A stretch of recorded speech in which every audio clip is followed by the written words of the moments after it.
Jemaat yang terkasih, Shalom. Hari ini dalam tradisi Gereja Kristen Sumba, kita merayakan Minggu Sengsara yang pertama. Di bawah tema dalam seluruh pelayanan Sinode Gereja Kristen Sumba, berpikir seperti Tuhan dan bukan seperti manusia. Bapak, Ibu, dan saudara-saudari yang terkasih dalam Kristus, beberapa hari ini kita dikejutkan dengan berbagai persoalan antara Pertamax dan Pertalite.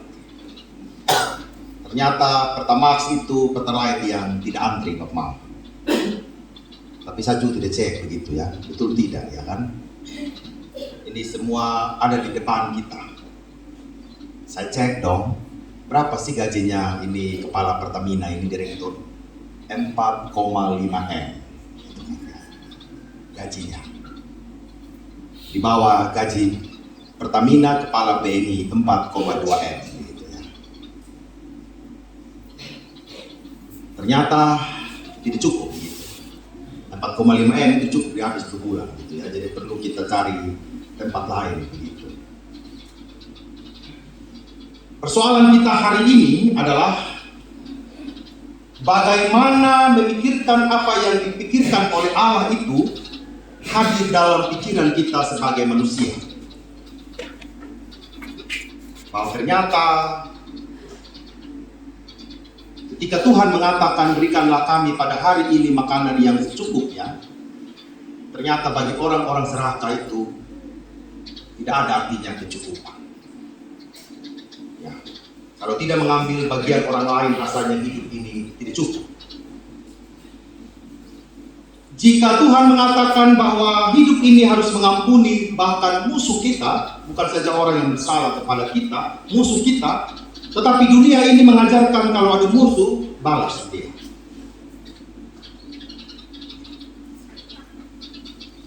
Dan realita itu rasanya memang selalu ada di depan kita, di hadapan kita, bahkan kita sedang bergumul dengan ini, begitu, Bapak-Bapak. Dan kita bisa memikirkan banyak hal lagi dalam hidup ini, yang kadang-kadang kita harus mendengarkan apa yang Tuhan bilang dalam hidup kita. Saya selalu merefleksikan kehidupan pribadi yang selalu saya ceritakan kepada orang-orang muda, kepada jemaat. Cita-cita saya, ya saya ingin buka warung, Bapak. Jadi ketika lulus SMA, saya sudah bilang, waktu kelas 2 SMA itu, saya bilang sama punya Bapak, saya mau pergi sekolah tata boga dan pulang buka warung. Sesimpel itu cita-cita, Bapak. Bapak bilang, ya kita orang tua masih adalah kemampuan untuk kasih kuliah, carilah kuliah gitu. Bapak saya menghendaki saya masuk di statistik, dulu namanya Akademi Ilmu Statistik, yang semester 1 sudah dapat gaji, Pak Mama sudah jadi PNS begitu. Dia ingin saya menggantikan dia. Tetapi pergolakan batin rasanya saya tidak di situ begitu. Akhirnya saya mengambil jalan tengah, sekolah teologi. Meskipun saya tidak tahu apakah itu panggilan atau hanya pelarian. Dan lari dari kenyataan, perlombaan yang tidak pernah selesai. Betul tidak, Pak Mama ya? Tidak pernah selesai. Dan itu yang saya alami. Sekolah teologi 4 tahun lulus, pulang mau vikaris atau tidak, Pak Mama? Kita sekolah guru lagi 1 tahun, Pak Mama. Ya. Saya diberikan SIM untuk mengajar, dan saya mengajar sambil sekolah. Kalau ada MPD di belakang itu bukan MTH, Pak Mama, itu sudah begitu ya. Bahwa saya memang pengen, ya sudahlah jadi guru saja, tidak mau jadi pendeta. Rasanya berat waktu itu. Ya, saya dampingi, saya punya mentor di Salatiga ini, rupa-rupa warnanya. Ya. Tapi dia bilang, kita sabar ya. Walaupun setiap minggu saya ada khotbah juga Pak Mama di gereja-gereja ya, hanya khotbah saja. Habis khotbah pulang. 2 tahun 8 bulan menjalani kehidupan pelayanan di Jakarta. Saya pikir final juga saya punya hidup Pak Mama di Jakarta. Jakarta segalanya gitu ya. Semua ada. Ya. Pelayanan saya nikmati tanda kutip. Kemudian saya mengikuti pendidikan persiapan kependetaan GKI. Tahap 1 dan tahap 2. Tahap 1 saya menjalaninya di Bandung. Di Bandung ini Pak Mama, orang datang gereja datang kali 1 semua Pak Mama.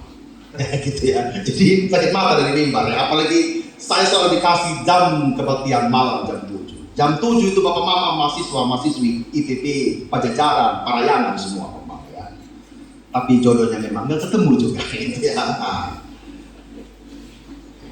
Yang senang banyak Pak Mama, yakin lah gitu kan. Tidak ketemu juga gitu ya. Pikir Bandung final buat saya.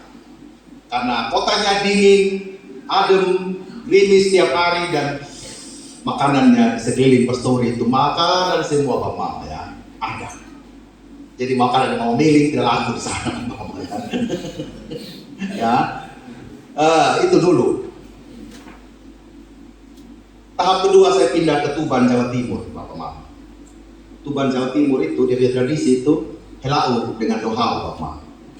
Orang-orangnya itu minum laru setiap hari. Jadi memang mereka ada pohon tua yang orang sadar itu tiap hari Bapak. Dan orang punya lambang kabupaten itu coba searching aja. Itu apa namanya? Hai. Itu orang lambang Bapak. Dan mereka tiap hari minum dari bambu. Kalau kita pakai kapa itu ya. Orang minum dari bambu itu lalu namanya legen. Terus ini ada 2 itu. Kemudian makan pakai ikan ketubu. Itu ikan apa? Ikan laut. Itu saya ketemu tiap hari jemaat gitu Pak Mama. Itu di Tuban. Saya bilang, ini bukan sama tempat saya gitu. Kayaknya bukan ini deh gitu ya. Walaupun enjoy juga di Tuban itu, Jawa Timur itu ya. Saya pulang ke Jakarta dan saya ditempatkan di GKI Kebayoran Baru dengan tidak sangat damai. Pernah saya khotbah Bapak Mama beberapa minggu itu hanya membaca teks dan turun dari mimbar. Salah satu penatua katakan, Mas, kayaknya Mas hanya baca deh. Iya, saya baca, saya bilang, karena saya sudah nikmati dari pelayanan. Bergejolak di hati. Rasa-rasanya ini bukan seperti itu. Tapi di mana Tuhan? Itu pertanyaannya. Tapi itu di mana Tuhan? Tuhan tunjukkan sama saya di mana itu, apakah memang pulang ke Sumba atau mau ke Salatiga kembali atau mau kembali ke Bandung atau mau kemana? Tantangan terbesarnya adalah menyesuaikan pikiran Tuhan, menyesuaikan pikiran kita dengan pikirannya Tuhan, bahwa kita mau itu yang nyaman Bapak Mama, sama seperti Petrus. Tuhan bilang saya harus mati dan dibangkitkan dan dibunuh. Petrus biar dia tarik begitu ya. Petrus tidak mau. Tuhan Yesus bilang, enyala iblis, sebab engkau bukan memikirkan apa yang dipikirkan oleh Allah. Karena kita cenderung manusia ini pasti kita mau pikir yang mau enak, dan itu tidak salah Bapak Mama. Tapi hidup ini tidak semuanya itu enak, menyenangkan. Kehidupan orang Kristen itu Tuhan Yesus sudah bilang tidak enak, tidak menyenangkan. Bahkan ketika orang-orang Kristen ditaruh di tempat-tempat yang enak Bapak Mama, dia jual korupsi Bapak Mama. Jadi menteri ketangkap, jadi dirjen ketangkap, jadi dirut ketangkap. Ada pendeta zaman dulu bilang itu, orang Kristen tidak usah dikasih jabatan, sampai dia ngomong gitu. Karena apa? Kalau dia kasih jabatan, dia lebih pakai gitu. Ada seorang pendeta pernah mengatakan di masa lalu. Jadi apa yang mau ingin dikatakan? Baik orang Kristen di tempat yang nyaman maupun di tempat yang mungkin menyeduri bagi kita, pikiran kita benar-benar harus sesuai dengan apa yang Allah pikirkan kepada kita. Itu harga mati. Ya. Ketika Petrus mengatakan ini tak boleh mati Tuhan, Petrus bilang, enyahlah engkau hai iblis. Sebab engkau bukan memikirkan apa yang dipikirkan Allah, melainkan apa yang dipikirkan oleh manusia. Oleh karena itu, yang pertama, penekanannya pada minggu yang pertama, pemikiran duniawi berfokus pada kenyamanan dan kemenangan instan. Sekali lagi, pemikiran duniawi berfokus pada kenyamanan dan kemenangan instan. Petrus dengan berani menegur Yesus setelah mendengar pengajaran. Yesus menghardik Petrus. Karena dalam pemikiran duniawi, penderitaan dan kekalahan adalah sesuatu yang harus dihindari. Petrus tidak mau. Dia bilang penderitaan itu harus kita hindari. Kita harus menang, dia bilang begitu. Tetapi menang apa yang dikatakan oleh Tuhan Yesus tidak instan. Petrus ingin Yesus menjadi Mesias yang berjaya secara duniawi, membawa kemenangan politik terhadap bangsa Romawi yang menjajah mereka, dan membebaskan Israel dari seluruh penjajahan dan penderitaan. Maunya Petrus begitu, Bapak. Kelihatannya iya. Kelihatannya dia membela Tuhan Yesus, tetapi motivasinya itu salah. Dan motivasi itulah yang Yesus tegur. Dunia seringkali mengajarkan bahwa kebahagiaan sejati hanya ditentukan oleh kenyamanan hidup, semua pencapaian kita, kekayaan kita, jabatan kita, dan hidup tanpa masalah. Seolah-olah dunia mau bilang begitu sama kita. Tetapi seperti ilustrasi yang saya ceritakan tadi, semakin kau nyaman, Tuhan bilang kau bukan di sini. Kau bukan di sini. Ada tempat bagimu yang menggugah seluruh ketidaknyamananmu, yang harus menjadi seluruh kegelisahanmu. Dan itulah hidup. Yang mungkin seringkali saya dan Papa Mama juga tidak mau, Papa Mama. Kita mau itu enak. Siapa yang bilang di sini yang aktivis pelayanan enak? Tidak, Bapak. Pertama, menyediakan waktu datang gereja. Betul tidak, Bapak? Tidak, Bapak. Menyediakan waktu datang latihan 1 minggu 2 kali. Saya percaya di rumah pasti komplain. Kau kayak penyanyi betul, tahu? Saya tahu ibu komplain ini tidak gampang. Menyisihkan waktu. Saya mau montang-manting ini, bersihkan rumah satu kamar. Referensi pulang gitu ya. Saya bersihkan sama kamar dulu, saya bersihkan begitu, cuci piring ini, saya harus siapkan tenaga gitu ya. Cuci piring, bersihkan itu reka dan semua gitu ya. Tidak gampang menyisihkan waktu. Saya percaya Bapak Ibu yang menyisihkan waktu untuk pelayanan di gereja harus bertarung dengan keadaan di rumah. Betul Pak Mama? Bukan masalah komplain tidak ada makan di meja oleh keluarga, bukan masalah itu. Berbagai persoalan-persoalan di rumah dengan dia punya kompleksitas. Tidak semua orang di rumah itu punya pikiran yang sama. Kita sama-sama mau melayani. Kemarin saya dapat kata-kata yang bagus. Kadang-kadang kita ini sevibrasi tapi tidak sefrekuensi. Artinya apa? Kita benar-benar sama orang Kristen, tapi frekuensinya tidak beda. Suami mau pelayanan total di gereja, di masyarakat. Istri katakan, hei kau sudah, hanya kau saja orang dengar di sana. Tidak ada lagi yang lain. Istri mau pelayanan, suami rese. Nah, suami istri pelayanan, anak-anak heboh. Buat persoalan di sekolah, buat persoalan di masyarakat. Memang tidak nyaman semua Bapak. Tetapi kalau kita mengatakan bahwa karena itu semua kemudian menghalangi pelayanan kita di gereja, pertanyaannya, siapa yang mau layani Bapak? Betul tidak? Siapa di ruangan ini yang tidak punya pergumulan di rumah? Semua kita punya, amin? Semua kita punya persoalan. Keluarga sakit, harus dirawat di rumah. Tapi apakah itu semua menghalangi perjumpaan kita dengan Tuhan? Ya. Saya pikir kita juga terbatas soal keuangan. Tapi ketika hari ini kita bisa menata satu demi satu kita punya ruang gereja yang unyu-unyu badai ini gitu ya. Tapi kita ingin menjadikan ruangan ini nyaman. Setuju Bapak Mama ya? Sedikit demi sedikit kita punya tabungan, kita pakai. Sedikit demi sedikit kita punya berkat, di saku kita berikan buat gereja. Jangan sudah bagus di gereja tiba-tiba kursi kosong. Betul tidak Bapak? Memberikan kita semangat. Bersyukur komisi Bapak mau keluar dari kenyamanan-kenyamanan. Mungkin duduk melingkar sambil minum pasti nyaman Pak Mama ya?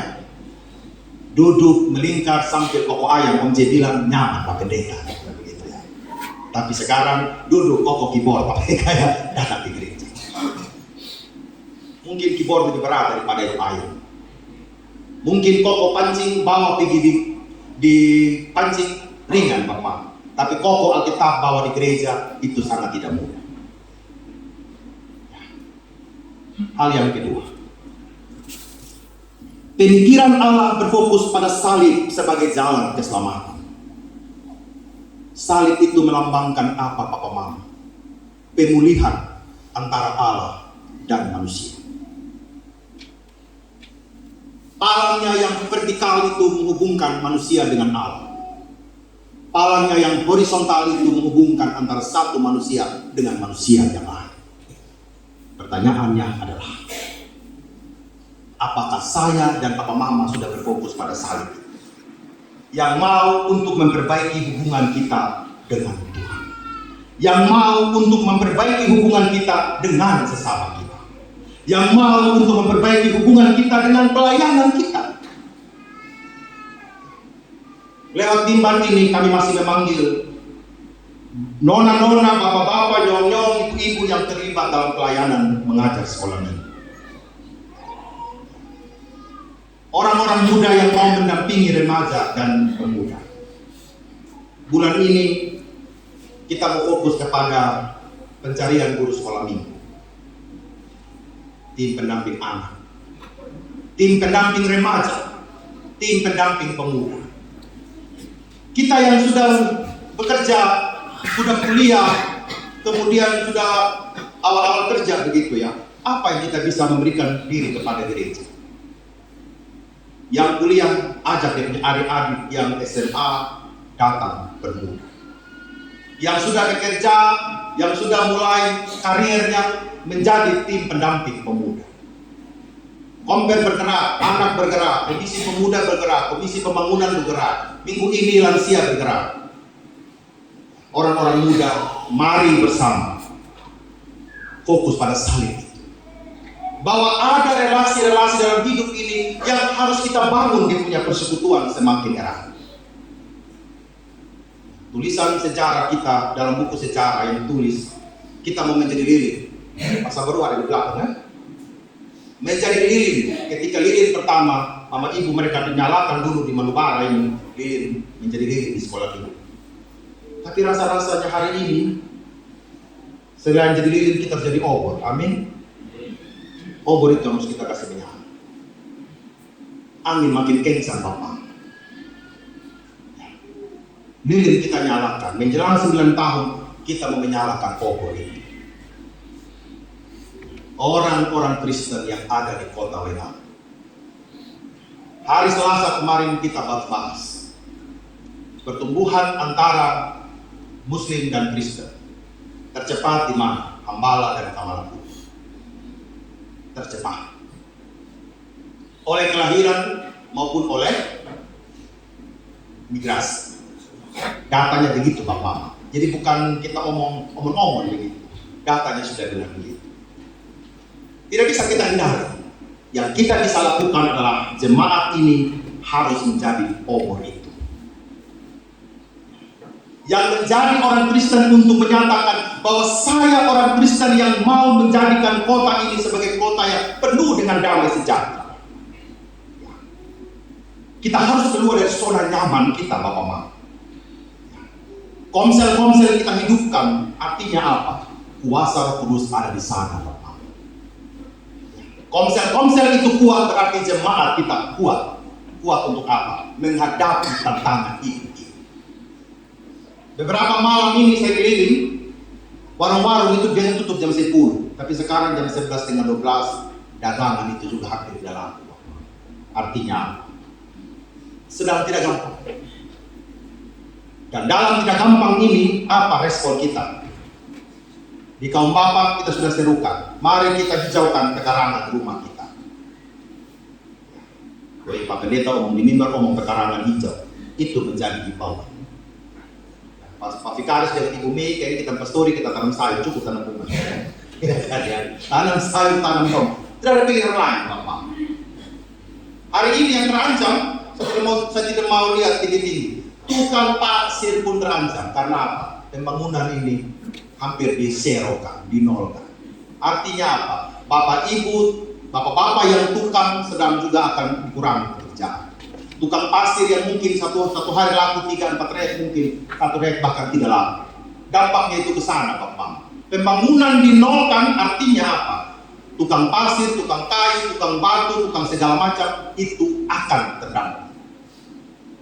Kita harus cari dia punya jalan. Jangan fokus kita mau marah-marah pemerintah, magana, begini, begono, perbaiki diri. Perbaiki diri kita. Tidak ada orang yang berbalas makan. Kita masing-masing memperbaiki diri kita. Karena itu kita punya salib yang harus kita selesaikan. Hal yang ketiga, teguran Yesus mengingatkan kita untuk menyesuaikan pikiran kita dengan kehendak Allah. Sekali lagi, teguran Yesus mengingatkan kita untuk menyesuaikan pikiran kita dengan kehendak Allah. Ya. Saudara-saudara yang terkasih, teguran Yesus kepada Petrus harusnya memotivasi kita untuk mengevaluasi kembali pikiran-pikiran kita. Kita berjumpa dengan suami atau istri yang sangat susah diajak untuk pelayanan. Kita berjumpa dengan anak-anak yang susah diajak untuk pelayanan. Kita berjumpa mungkin dengan rekan-rekan jemaat yang susah diajak persekutuan. Bapak Mama, itu adalah salib kita. Kalau Bapak Mama lihat saya komen tentang makanan bergizi di Facebook itu benar-benar merasuk saya punya benak dan jiwa Bapak Mama. Bapak Mama bisa bayangkan semua hal di efisiensi, pegawai-pegawai kena PHK, tiba-tiba orang yang urus itu makan minum itu tidak bekerja dengan baik. Saya selalu bilang, saya tidak punya anak. Tetapi ada anak-anak orang, anak-anak manusia yang harus kita bertanggungjawabkan hidup mereka. Ini persoalan Bapak Ibu. Kita harus bersuara. Jangan kita ada dalam ketidakpedulian. Mari di minggu sengsara yang pertama ini Bapak Mama, melalui kebenaran firman Tuhan kita diingatkan bahwa mengikut Yesus berarti meninggalkan pola pikir duniawi kita dan berfokus kepada kehendak Tuhan. Minggu sengsara yang pertama mengajak kita untuk berkomitmen, yaitu meninggalkan cara berpikir manusia yang sempit dan belajar menata hidup dengan pikiran-pikiran Kristus. Tuhan menolong dan menguatkan kita semua. Amin.